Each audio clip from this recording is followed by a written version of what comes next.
With your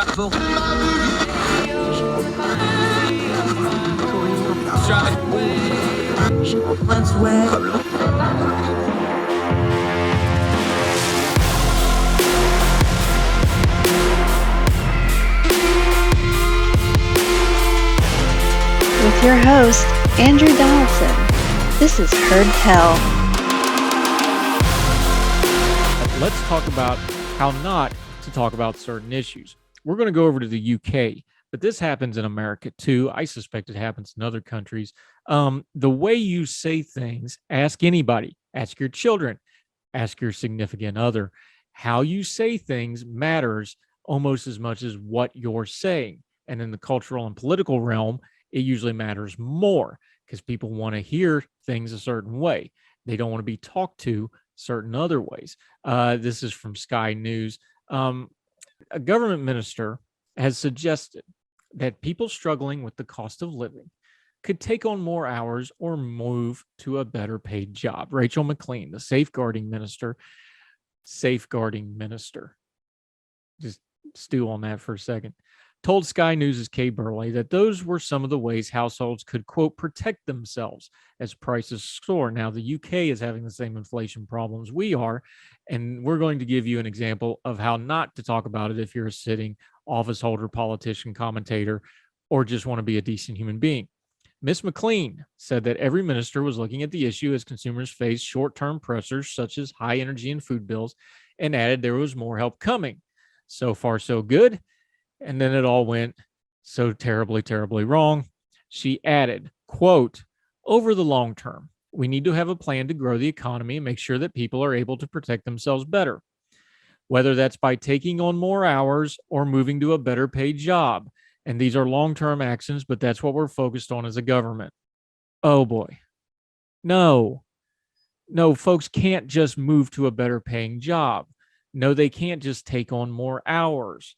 How out of touch and tone deaf can you get, whether you're in the UK, the US, or the United States of Hippopotamus? That's never going to go off right. It's never going to come across right. It's going to sound condescending, out of touch, because it's condescending and out of touch. If people could just snap their fingers, mount their magical unicorn, and ride over to the better paying jobs, they would. But that's not how this economy is currently working. Yes, there's a labor shortage and people are having some options, which means they're leaving poor job environments or lesser paying jobs because they can get other ones because of the competitive environment. But even at that, that's not how you say that. You don't tell the plebes to just go get better paying jobs. And you sure as hell don't take people who are already working hard, who are already at their limit, who just went through 2 years of COVID, who are in an uncertain environment, who are in an election year where they're getting bombarded on all sides about what they should think, feel, and want to do when they get to the ballot box, to just go work more hours. The people that work more hours and work on an hourly wage already know exactly how many hours they work. They know how many hours they need to work, and they know how many hours they want to work. And many of them can't get the hours that they want, or they have too many and it fries them out and they're not able to work effectively. This is just tone deaf idiocy from somebody who ought to know better. And whether it's in the UK or the US, we can point to other examples of this. This is very close to let them eat cake. We hear over and over again, well, they just need to work harder. Well, they just need to find a job. Well, they just need to put in more hours. Well, maybe they could find a better job. You can't snap your fingers and do things like that. You have to meet people where they are. Are they in an environment or in a place? In a piece I have coming out shortly where I did some research into the economics of that area, the average drive time for people who were working was over 31 minutes. That factors into things.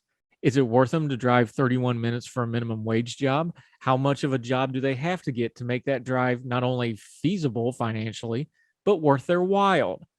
There's a lot of factors that go into things like the job shortage, like the financial crisis we're about to go through. Inflation is a tax on everybody, but it's especially a tax on the poorest among us because their dollar stretches the least. And now it's got to go even further. And then you start putting certain supply chain issues on top of it, and you have a recipe for disaster.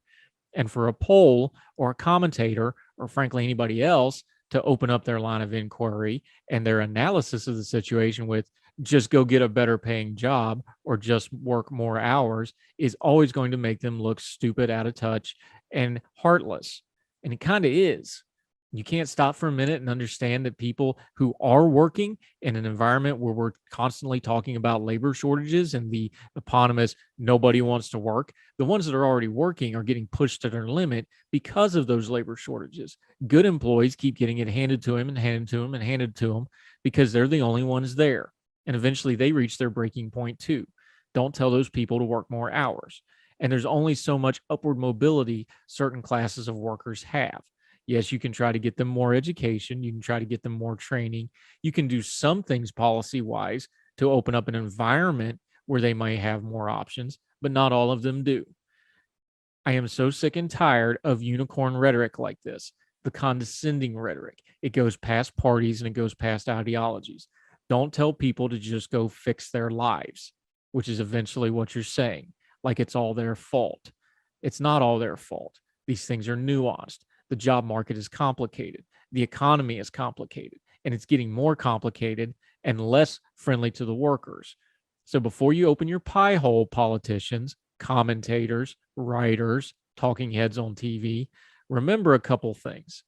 If you're talking and or writing words for a living, you are among the very most privileged people in our society. And before you start telling other people to just work harder, remember how good you have it and how privileged you have it. And that them working harder or them trying to get better is going to take a whole lot more than just your wishful thinking.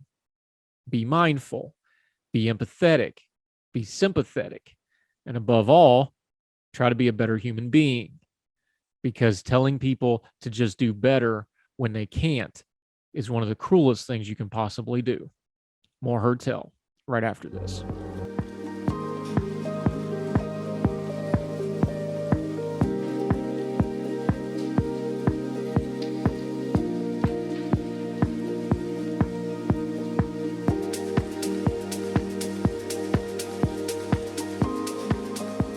Welcome back to Heard Tell. He is back.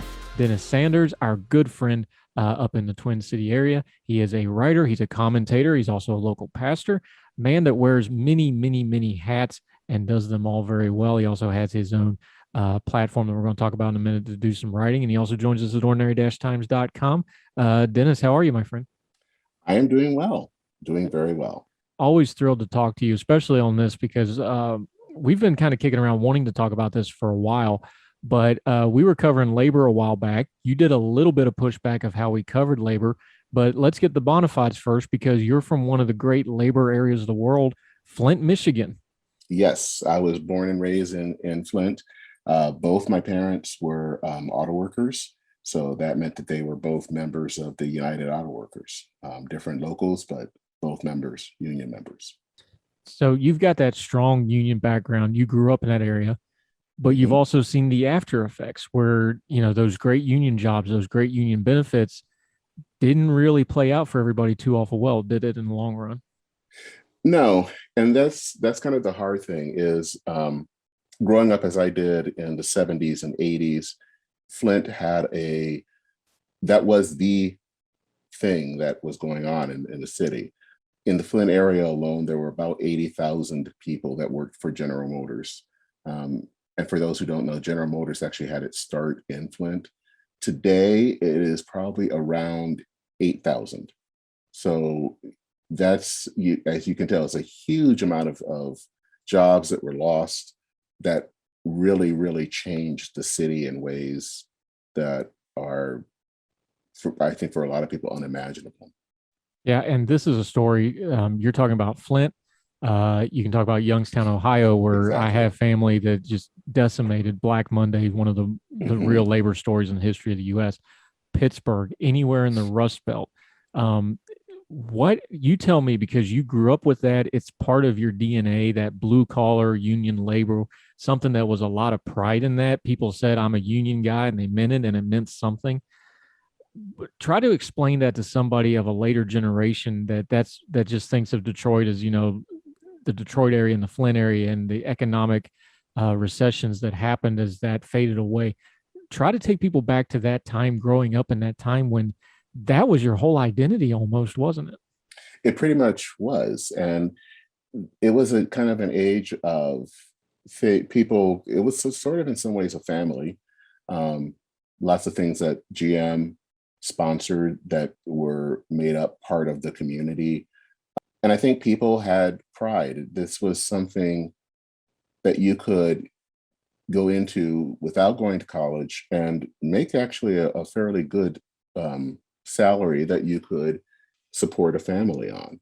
And so I think the cost of the kind of the how people lived and everything was pretty good. Obviously, we weren't making as much as doctors or things to that extent, but I think for people working in manufacturing, it was fairly good pay. It allowed people to do things they probably wouldn't have been able to do. And I think especially for African Americans who kind of like my dad came up from the South to places like Michigan for more opportunity, it did get them that. It got them more greater opportunity, greater economic benefits that they would have never had they just stayed in the South. Yeah, talking to our friend Dennis Sanders. Okay, so the next step of that journey, though, of course, is the unions diminish. We know unions in union labor, specifically in the United States of America, is at its lowest form of basically recorded since we started tracking it. We know the industrials have gone down. You just mentioned it. Do we overblow how benevolent companies used to be? Was it union power that balanced it out? There seems to be a lot of myth making and legends involved in these sorts of things. Try to cut through some of that for us. What was it that changed so bad? It can't all be one and all the other. How do you kind of foresee it looking back on it now, and especially with the way you've been writing about it? I think it's a little bit of both. I think there were companies and people who believed that if you wanted to have um, people buying your products, you had to pay them well. They believed in trying to help their local communities. Um, I think one of the things that I did recently a podcast on someone by the name of J. Irwin Miller. He was the CEO of Cummins Engine in Indiana. And there was actually a interesting article in the Atlantic kind of about all the things that he did to help benefit that local community. Um, from helping, bringing kind of world renowned architects to build public buildings to all of that. But it was also unions as well, that it's kind of that unions were pushing for better wages, for safer working conditions, just things to that extent that they were pushing for, and that sometimes meant going on strike to do that. One of the things that was really a part of Flint lore and part of labor lore is the 1936-37 sit-down strike in Flint, where several of the factories, they basically literally stopped and sat down. And this was simply for that, at that time, to getting labor recognition. The company, General Motors, didn't want to recognize the union. And this was a way for them to kind of make that possible. And I think once that happened, again, it brought forth things like better benefits, healthcare, retirement, things that in a lot of cases we take for granted, was done really because of labor. But it's not all labor, and it's not all benevolent companies. It's both. And I think in some ways we've lost both of those things in our modern culture. See, I know that, coming from West Virginia, if there was ever a group of people that ever needed a union, it was coal miners. Because they owned you with the script. You lived in a company house. They paid you with company script. It was terrible what was going on with the coal miners. You could do it with any other industry as well, but at the same time, the unions kind of warped and developed. They were not always the benevolent organizations they should have been either, were they? No, I think that's also important to know too. Unions sometimes also had a racist history. They wouldn't necessarily include African Americans in their unions. That changed over time, but that wasn't always the case. And I think even in modern day, they've been slow to adapt to kind of the changing nature of the market. As we've become a more globalized society, we have to find ways of how do we continue to support things like trade, not necessarily to the extent that it's hurting people, but I think that there are benefits to trade. And so how do you do that and also support workers? And I think sometimes unions were slow in getting to that.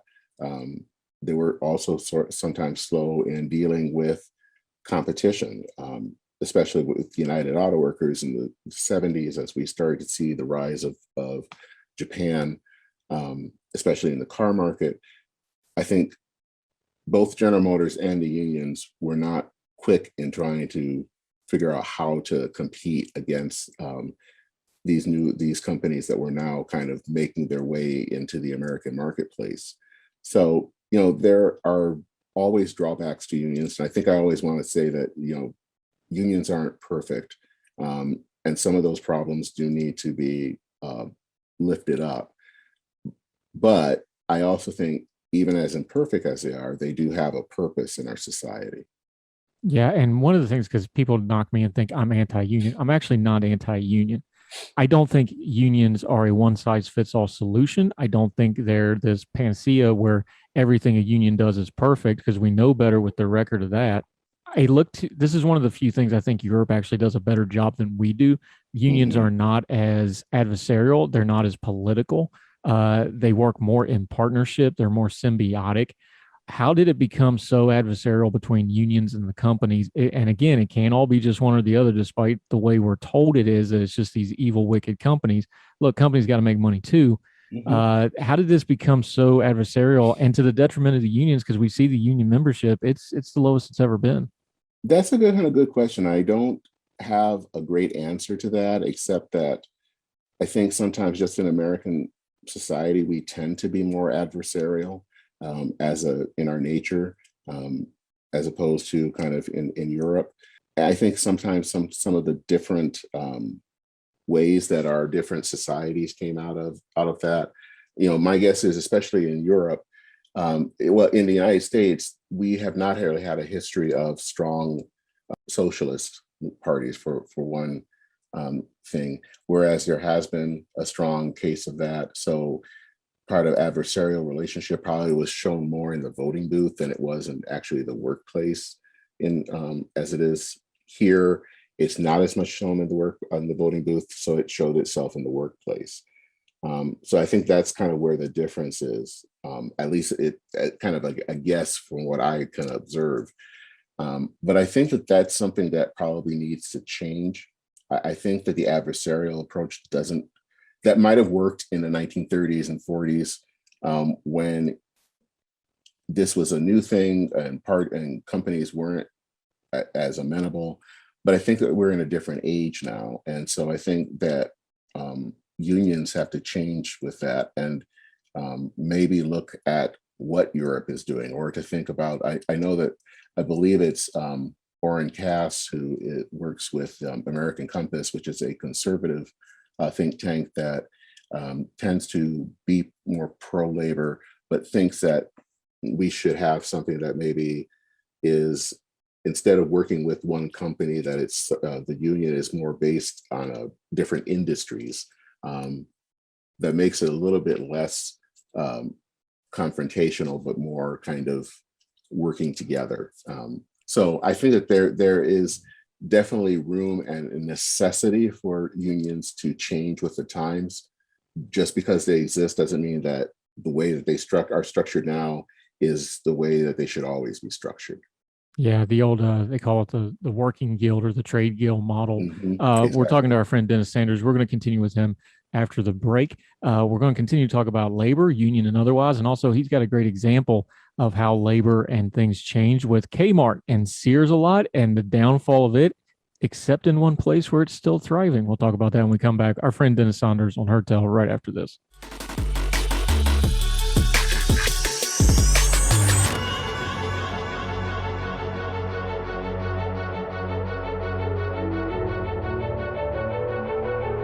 Welcome back to Heard Tell. We're having a good time talking to our buddy Dennis Sanders, but kind of a serious topic on labor and unions and things of this nature. One thing about unions that always strikes me, I think they're really misbegotten in where they're picking their battles right now. organized labor, especially big labor, they are all in on going against the gig economy, the secondary economy, whatever you want to call it. Why do you want to alienate? Look, unions are down to something like 10% of the workforce. The gig economy is up to something like 30% of the workforce. Why are you picking a fight with the very people that you're arguing that you want to come into your unions? And all you're really doing is alienate them because they're like, look, leave us alone and let us work. This seems really misbegotten to me. That I totally agree with. I think one of the worst things that I've seen, especially the law that came out in California, which I think wreaked havoc on a lot of gig workers. You know, I think part of it comes from this belief that they think that the gig economy is just exploitative. And so they think that, well, wouldn't you really want to just work in an office or in an industry or whatever, like everyone else? What I think the unions don't realize is that the nature of work has changed. There are a lot of people that want to work on their own. They want to be contractors. They want the flexibility that comes with all of that. And so coming in with a law that basically messes all of this up isn't helpful, and it really just makes more enemies against unions than what is necessary.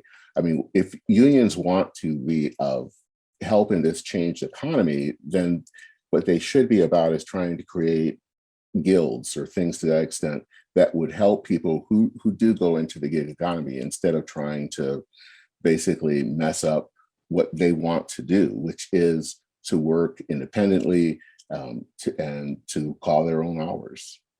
Yeah, here's where I depart from some of our labor friendly brethren.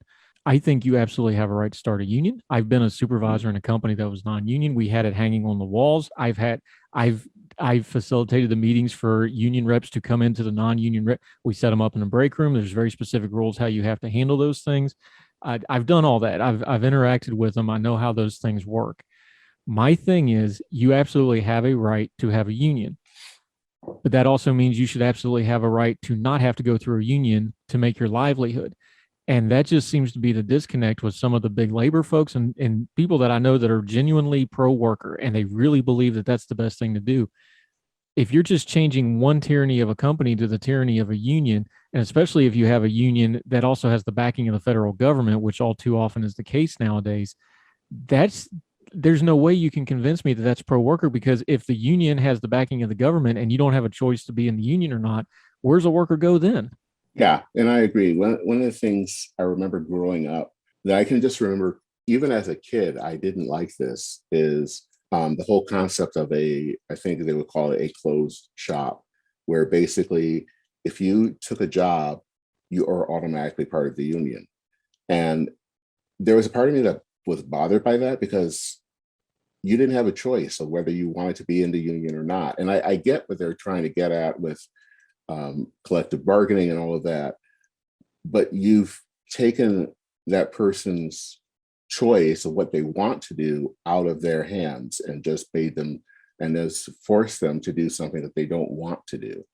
And I think, that's kind of related to what's going on with the gig workers, is this belief that unions are good, so everyone can benefit, and realizing that there is also choice in this. People don't have to join a union. Unions are voluntary organizations, and even in spite of all the good I think that they do, and they do a lot that is good, they're voluntary, and people shouldn't be forced to be part of one if they don't want to be part of one. And I think that's okay. To me, that's part of what it is to be an American. It's a sense of choice of what we want to do.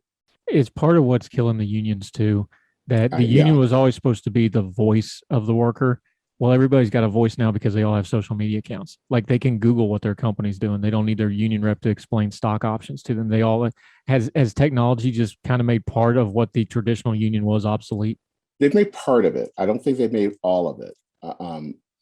And I think this is maybe where the initial pushback came when I wrote to you a while back, is the belief that because we have a more,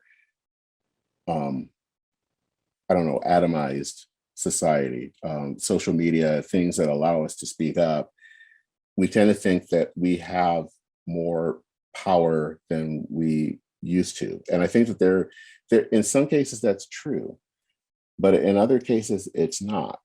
You may not have the power to say, I would like to have better benefits or to deal with better healthcare. So there are some areas in some industries, not every industry, your one voice doesn't always carry when you're up against a management. And so that's where you would see a need for a union to kind of be that voice.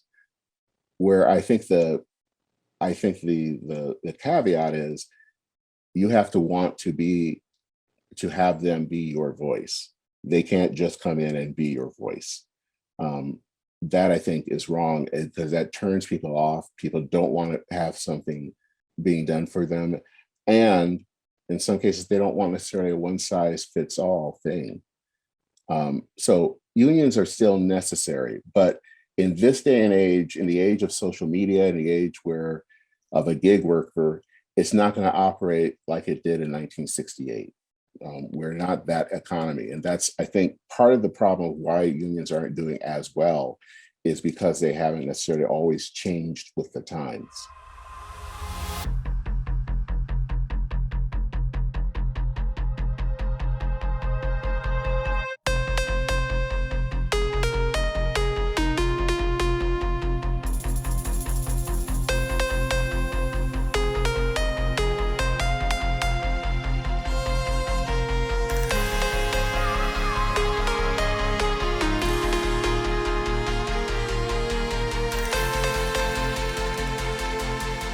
Well, back to Hertel, let's talk a little economics for a second. And this is CNBC has some data here.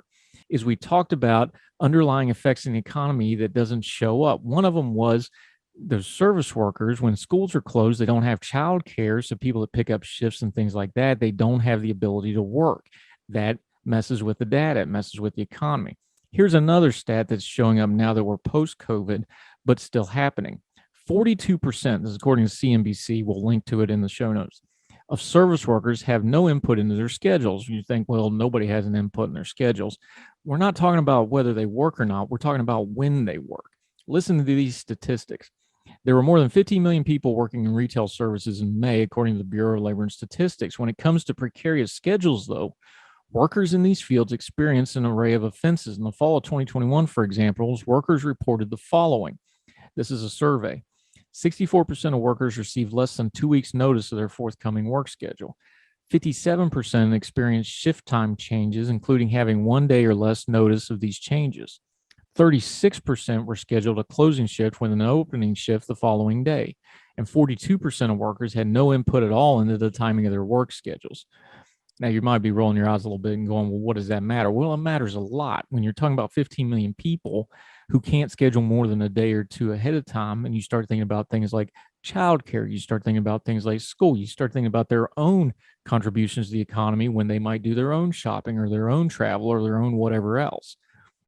These are economic factors that we don't think of because they're more on the cultural side of like, oh, well, I don't know how often I'm working. But when you start looking at the labor shortage issues, the fact that the labor market is booming, but there's not enough workers, this is one of those non-specific factors that is worth talking about. People get tired of getting jerked around.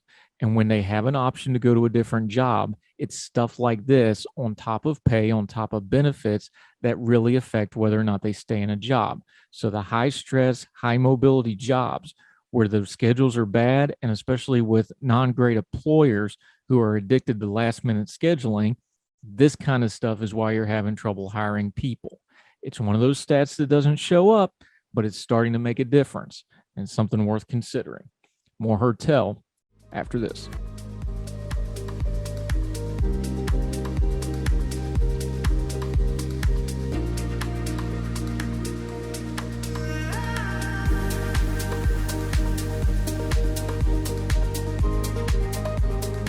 Let's speak to that one-size-fits-all approach for a second, because to be fair, there are lots of companies that abuse the independent contractor labor to not pay benefits, to not do wages. That does get abused by companies.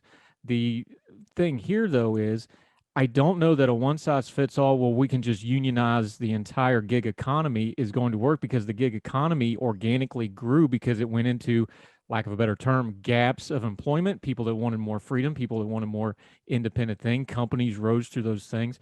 Putting this old solution across the board onto a new and burgeoning sector of the economy that's growing by leaps and bounds. And not everybody in the gig economy is miserable. A lot of people like that flexibility. You and me are in the gig economy. We're both freelance writers and media people.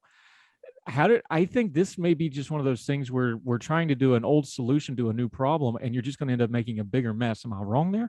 No, you're absolutely correct. They're still using guidelines, to me, that seem largely reminiscent of the 1930s. Labor law of the 1930s and the scenarios that we have right now, very different. It's not the 1930s anymore. It's 2022. We have a lot of different metrics at play. We have worker kind of makeup that is very different. We don't thankfully see as much misclassification as possible. Certainly some companies may engage in it, and if they are abusing those powers, they can have those situations rectified and be targeted, or not targeted, but essentially reformed if they have been engaging in those abuses. But they want to take it a step further. And we saw this play out in California, where they said this is to essentially address in California's Assembly Bill 5 to rectify a huge, huge problem. It's only going to affect a small slither of the gig economy, the rideshare workers in their eyes, but it in fact extended well beyond rideshare workers who they claimed were missing out on benefits for healthcare and dental and other things, that they were wholly misclassified under the eyes of California labor law.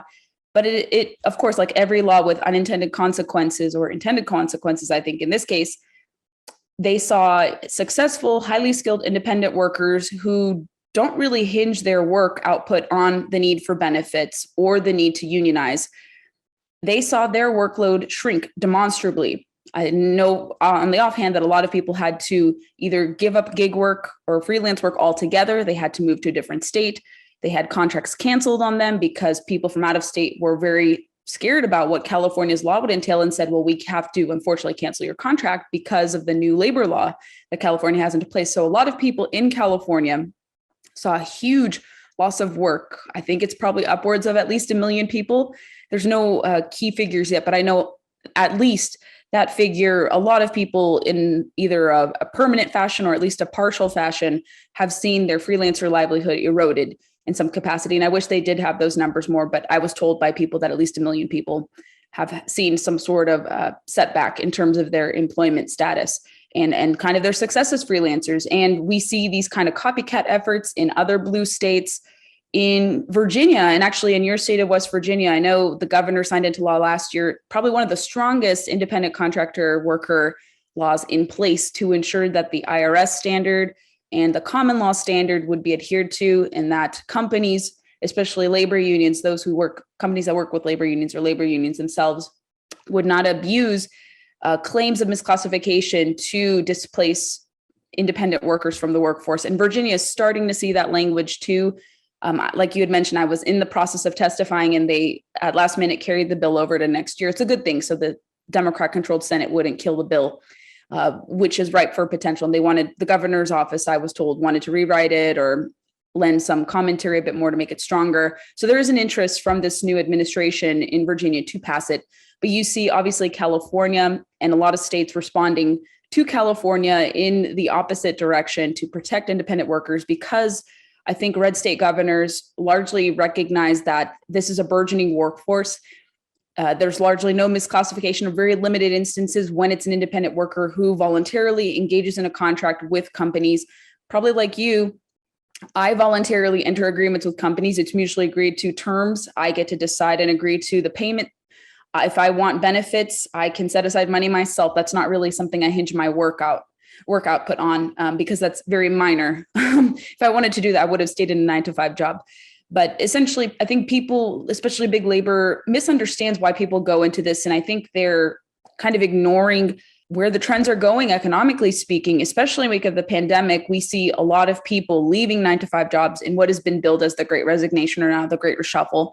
And people have cited flexibility, more free arrangements, more freedom to choose who to work with, your work hours, things of that sort, and having more happiness and better well-being, mental well-being, things of that sort, more time with family. A lot of people have cited those factors as reasons for them leaving traditional workplaces for these more flexible work arrangements, or maybe even traditional jobs now allowing for remote and more flexible options. I've seen that some companies are doing that as well, recognizing that they risk losing workers to flexible work arrangements if they don't adopt these more flexible type of scenarios to their workers. So I would say the regulators are going against the trends. They're failing to see that the regulatory framework of the 1930s does not apply to the regulatory framework of today. And I think you see a lot of workers telling regulators, do not regulate us out of existence, do not reclassify us, because if you do, it'll have a lot of very bad consequences for people, for the GDP, for people's well-being, and for just kind of this new and kind of last, I would say, iteration of entrepreneurship that you see, pure unadulterated entrepreneurship that can take someone from being self-employed to running a small brick and mortar shop to maybe one day running a big business. Talking to Gabriella Hoffman. When we come back, we're going to dig into that labor just a little bit. There's an appointee that's very important trying to get into the labor department that we're going to discuss. Also talk about something not labor related. She's got a little bit of conservation work she's been doing. Talk about that to finish up. We'll be back with Gabriella Hoffman of Young Voices right after this on Heard Tell.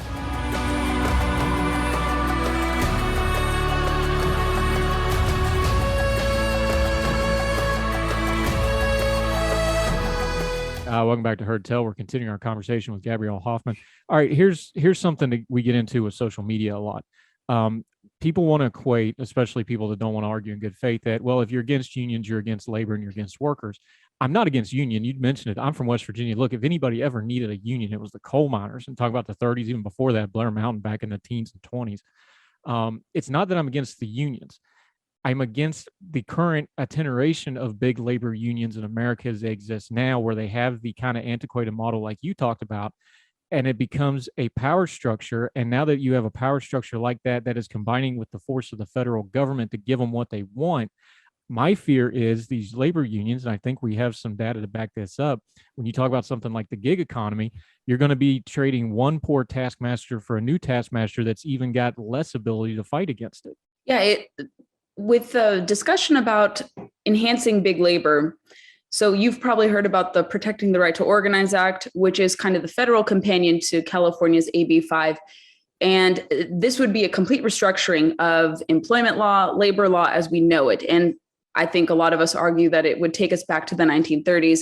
And again, it doesn't match kind of the standards of where labor law and where labor trends are going.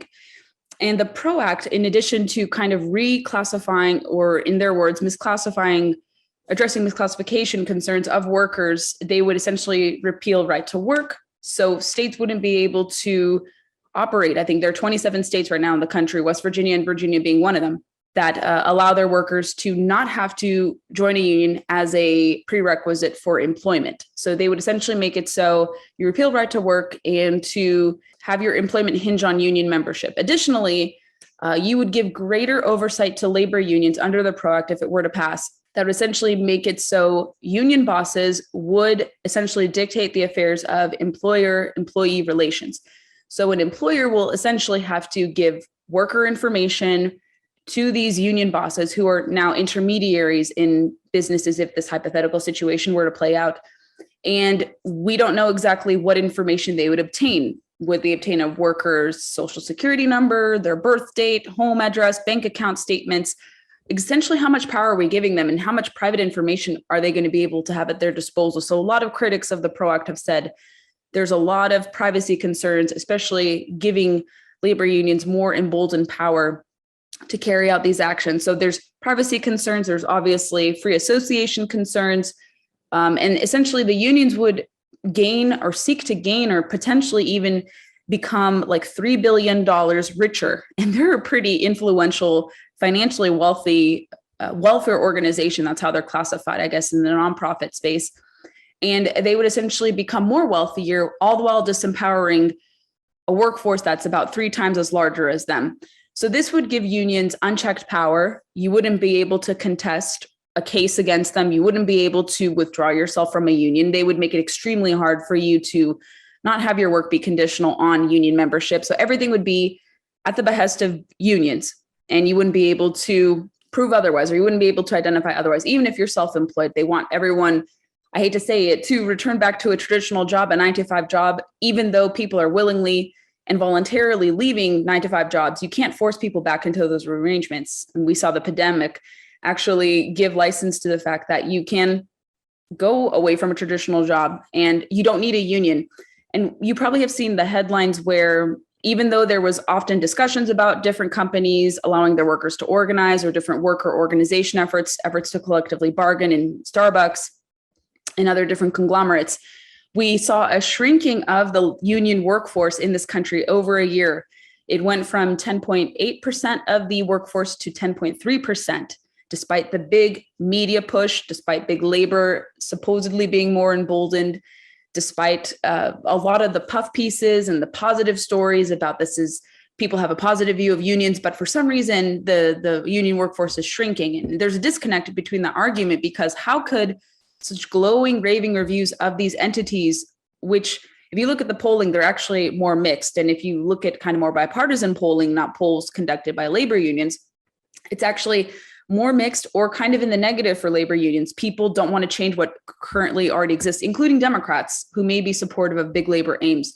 And you see a lot of independents and, of course, Republicans say that unions shouldn't be given more power. And this is evidenced through a Forbes Tate poll that was released last June about the PRO Act. And you actually saw pretty bipartisan widespread support about opposing different tenets, the right to work revoking component, the ABC test implementation, and giving unions more access to private information. And so that carries over to the nominee who we were kind of alluding to earlier, David Weil, who wants to return back to his wage and hour division administrator role. And he would like to implement aspects of the PRO Act, especially this ABC test when it comes to worker classification efforts. He also has a bone to pick with the freelance economy in the greater scheme of things. He calls this the fissured workplace. He sees it in a very negative light. So he's not a friend, and I don't think he'd be a fair arbiter of labor law with respect to this. I think he would create law and regulation that would make it harder for people to independently work, and also for franchises and franchisees to operate as well. He has had a bone to pick with franchisees as well. And he also had kind of the gumption to extend the overtime pay rule under the Obama administration, and the courts put him in check. So he wants to kind of play around with those three things as well. So a lot of people in the independent workforce, whether they're independent contractors or they're franchisees or franchise business owners, they'll have to be very concerned about his potential return to the Department of Labor again, if he were to be confirmed. But right now, I haven't seen any indication that his confirmation will move through to a full Senate vote yet. I think Senator Joe Manchin has expressed concerns with him privately, and I'm not sure about the two Arizona senators and Mark Warner, but there has been some opposition to him on a bipartisan basis as well. But those are kind of the two things that people should be aware about. Yeah, but when it comes to him, we're talking to Gabrielle Hoffman about labor issues. When it comes to him, even if he's not confirmed, this goes to what you're talking about how power works when we're dealing with labor, and how the government and big unions and the workforce and workers themselves all meet, because most people probably have never heard of the wage and hour division of the Department of Labor, but it's these kind of bureaucratic administrative postings. They're appointed positions, so they have to go through review. Theoretically, that's through our representatives, but let's not get into all that right at the moment.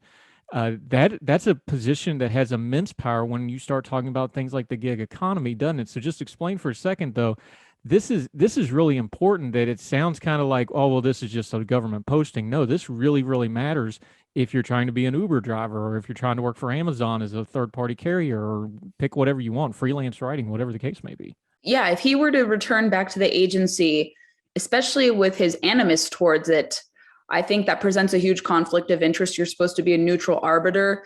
If you're presiding over lawmaking or rulemaking in this capacity, you should have someone who's more fair to it, who hasn't written against the gig economy or called for its quashing. In a sense, like I said, I think a lot of these regulators in the Biden administration and those in the agency side just are denying reality. Like I said, they have a huge disconnect between the workforce and kind of special interests, or kind of the concerns that they're hearing. They still kind of view labor law in the lens of the 1930s. They think that there's bad workplaces, things are dirty, workers are dying. and that there has to be a huge remedy, a big sweeping remedy to these problems. But they're taking maybe some case studies, and certainly there are some concerns. I know people have heard about Amazon. I've seen about some of the worker conditions there. I can't really weigh in on it because I don't know exactly if it's true or not, but I know a lot of people, even some on the right, have said, well, Amazon kind of exploits their workers and does this. And then you hear other people who say, well, maybe this is a mischaracterization. But a lot of people have jumped onto kind of these bigger companies that have tapped into independent contractors because they want them to unionize. Although when workers at Amazon were presented the opportunity to unionize, especially in the Alabama plant, if I'm not misinterpreting that case, they actually overwhelmingly rejected efforts to unionize by like 70 something percent to 20, 30 some odd percent. So when workers are presented the opportunity to collectively bargain, they don't want to. And I think you even see some de-unionization efforts too. There was a chicken poultry plant in Delaware that recently brought to a vote whether or not to continue to be unionized. And the workers ultimately decided to withdraw themselves from the union. So you don't hear those stories often. And certainly you can cherry pick as to what stories resonate. You could say, well, this company is engaging in this egregious labor abuse. But what about the opposite, where labor unions are effectively tampering with business affairs, and the workers who have the decision to unionize or not, they don't want to unionize, and they're not given the choice in some cases to reject unionization efforts if they're in a non-right to work state, or they decide to repeal unionization or collective bargaining agreements. So it could be framed in any way, obviously, but I think they're ignoring the fact that workers don't want to be, again, regulated in a one-size-fits-all approach. And I think people see, because of the pandemic, that maybe the traditional work framework, including union jobs, are maybe not suitable for people going forward. And I think what people fail to understand is, yes, while we may have I have personal gripes with labor unions. I think they have exceeded their power. They're not really representative of all workers. In right to work states, they can exist. We see here in Virginia with powerful teachers unions, even though we're a right to work state, they're able to exercise muscle and prevent certain policies from going into place. It doesn't mean they can't exist. It just means that you have to allow for people to not want to unionize if they don't want to. And we want to have coexistence. I don't think they want to have coexistence with us. And that's probably a sinister look into the issue, but we can have coexistence. I don't think they're open to having coexistence with us because they view us as competition.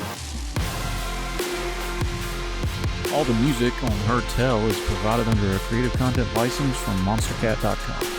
Somos la mente.